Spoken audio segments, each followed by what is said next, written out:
Hey y'all, I was working on this Shimano Thunnus 16,000F bait runner, and I did all this stuff already, but I was like, wait a minute, maybe I should just make a video of this as to how to remove the worm gear. So let's do that. I put the shaft in just to show you this part of the disassembly as well, but obviously the rotor goes on before the shaft does. So let's take the shaft out by removing this screw here.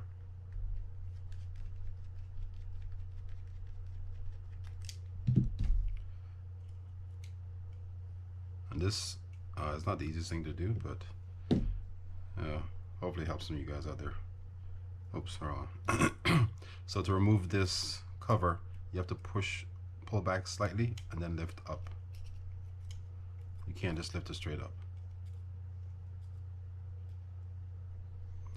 Whenever you take that out, just be sure you're looking for a little washer, because it usually sticks to that right there. That goes above the paw. And to remove the paw, this doesn't always work, but I'll just take some grease and just dab it on there and pull up.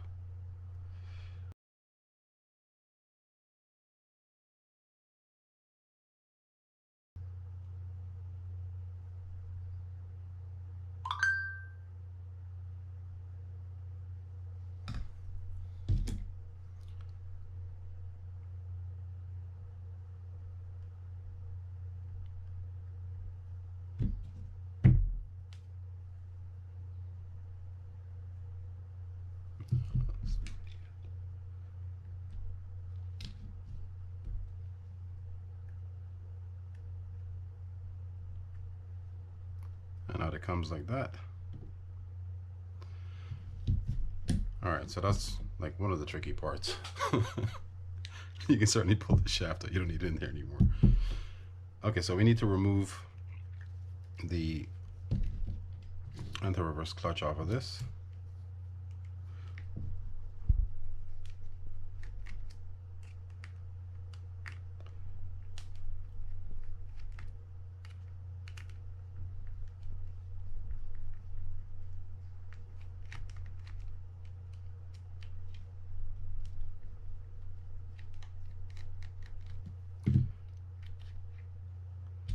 That comes up. There's a bushing in there that's going to hold some of these pieces together, and we also need to remove this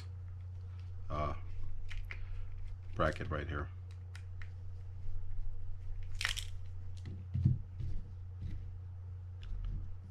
Now we can lift that up, pull out the rod, and now we can pull out, gonna move that out of the way, pull out the worm gear.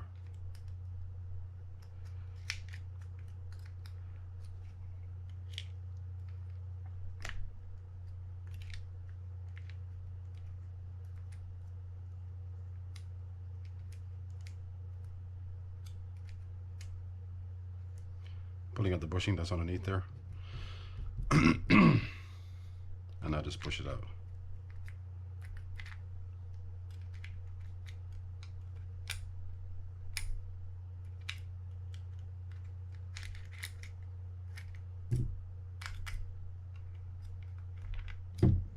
Like that. There's a washer that's under the bottom of this. Just make sure it's still on there. And now let's pull the pinion gear out and pull this bushing up, or that support up. And there's the gear that's on top. Well, you notice on this gear there's a pin that sets inside a groove on this.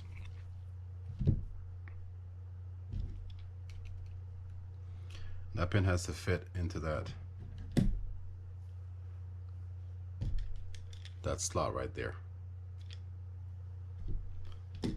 So to put that back in, just rest it inside the slot,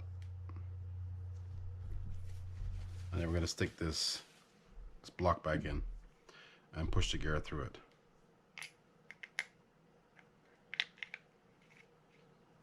Too far up.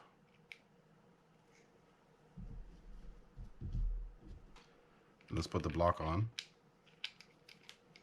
Now we can put that rod in to have some support there while we do the rest of this.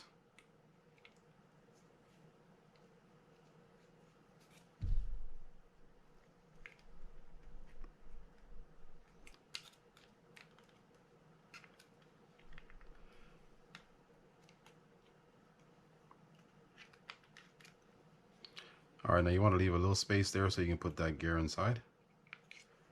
So we're just gonna leave a little gap, drop the gear over it like that. Then we're gonna take this, put it in, and make sure it fits inside that slot. It's kind of keyed so you can see that part, or when you're doing it you can see that part. Then you're going to push up against this while you're pushing down with this bushing here. And you're just going to rotate the gear, and that'll help set the worm gear inside there so it's keyed and spinning properly. I'm just going to push down and make sure that it's in there, and it's not, so I'm just going to rotate that to where I can see the groove, and then just push it up.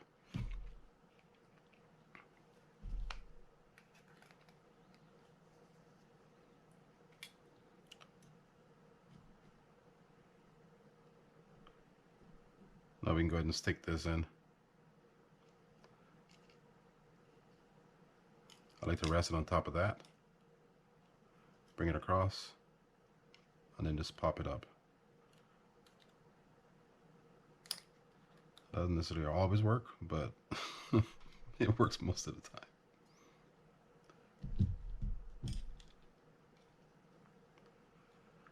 On that bottom bushing there, there's also a key or a tab to it that you have to fit inside a groove inside the housing. So just make sure you find that housing, the groove for it, and make sure it seats all the way up in it. Because if it doesn't, you won't be able to get that cover back on it.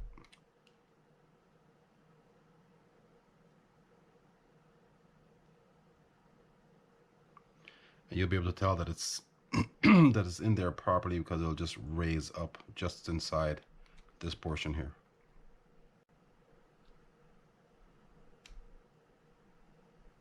Like that. And now we're just going to double check this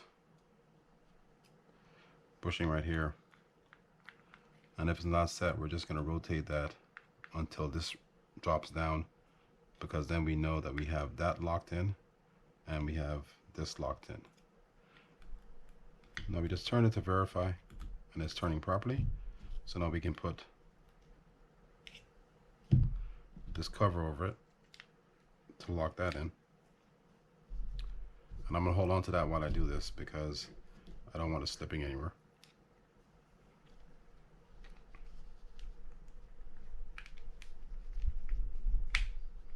I'm only going to do one just so we can just keep this video going. Drop that inside there. Then we'll just cover it up with the anti-reverse. Now everything should be set.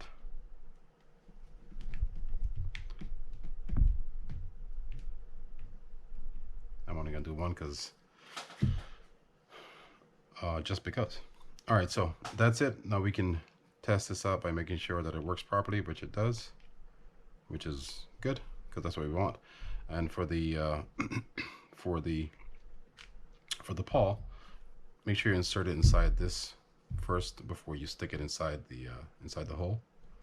And then you just kind of feel around for it to make sure that it's set in there properly. That's it. I hope that helps some of you guys out there. Oh, one more thing. When you're putting this back on, you do have to start out a little bit, drop down, and then push in. Just so you know. All right, again, that's it. Thanks for watching, guys. I hope that helps some of you guys out there. Don't forget to hit that subscribe button and hit that like button if you appreciate the content that I put up. All right, see you guys next time.